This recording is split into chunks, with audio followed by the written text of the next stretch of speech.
back, everybody. So as parents, at some point, we will end up hiring a babysitter or a nanny to look after our children, whether it's for date night or on a full-time basis if we have to go back to work. So here to explain how to smoothly transition your child from parent to new childcare is the Windy City nanny, Florence and Romano. Welcome, Florence. By the way, you're looking at a bunch of parents who've Yes. gone through this. Excited, I know. Everybody's Yeah, my like, A I need game help. now. Exactly. Need a I know. Right, you're not kidding.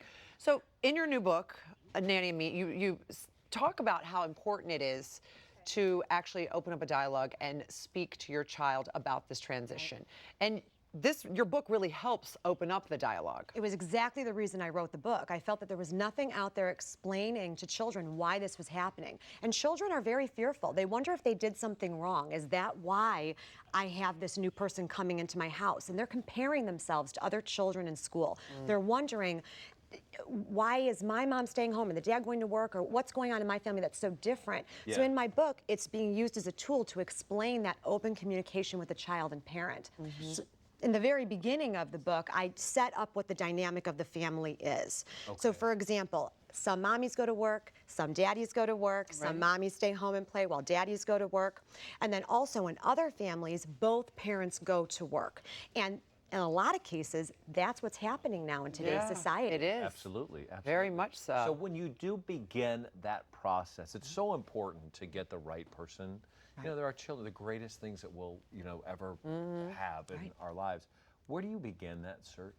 Don't delay. That's Really? the hardest thing. So Don't scary. delay. I know you're going back to school now and you want to do everything yesterday, but you need to have a very long vetting process to make sure you're finding the right person.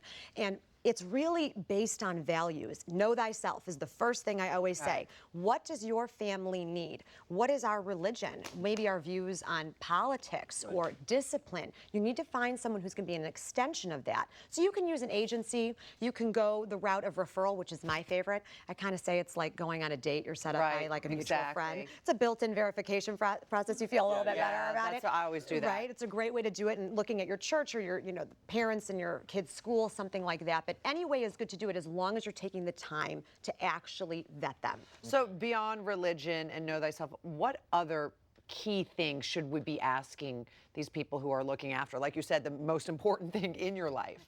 You want to ask them about education. Is education important to you? Do they have to have a certain level of education? Do they need a master's degree in child education? I did not have that. I had a performance theater degree. I mean, who's hiring that nanny? People did. So don't knock it.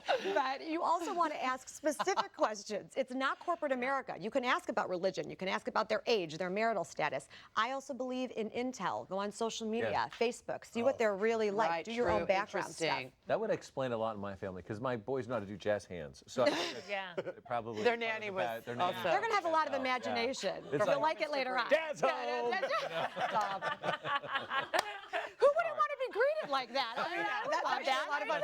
Completely normal. I would much prefer that than someone who was really somber and sad all the time raising Alexandra. You know what I mean? But high kicking across the room, I don't know if that's right. Hey. But Matt, but when it comes to really finding the right person, I know, Matt, you need not only the right person, but a specific person. Yeah, well, the first thing you said, how important grades are. For my kids, if they're getting any higher than a C, they're not concentrating enough on sports. No, but for real, my two youngest, they were diagnosed with cystic fibrosis.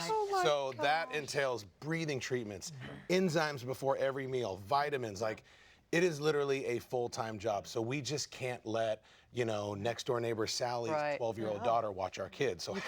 So for the parents out there that have special need kids, what do we do? How do we find the right person? It's a great question. I actually grew up with a brother with autism. So he had special needs that were different than my sisters and myself. And you do need someone that's going to pay attention to the skill set that's necessary. So you can still use an agency and tell them this is what you need. Yeah. But here's the thing. You need to have them in your home with you, shadowing you. What's the medication like? When do they get their medication? Food allergies. You need to give them time to shadow the family and make sure that they're properly onboarded.